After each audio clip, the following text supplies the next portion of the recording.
This is the first part of the tour. Bob Cooper, one of the owners, is off to the left holding a chocolate pod. This is where they hand out samples.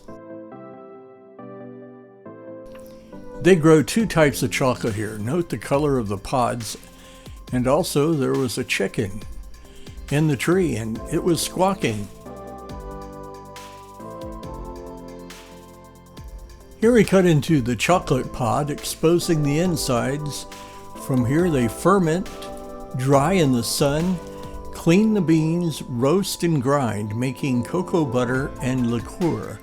Now they can make chocolate. I learned a few things new. That chocolate is grown 16 degrees latitude or less. The original chocolate factory is at 19 degrees latitude. Thanks to Hawaii being over 2,000 miles of ocean surrounding it. Here is the information on Jan and Bob Cooper's original chocolate factory. It's the best chocolate I've ever had, and I've received no compensation for this video. Thanks for joining us.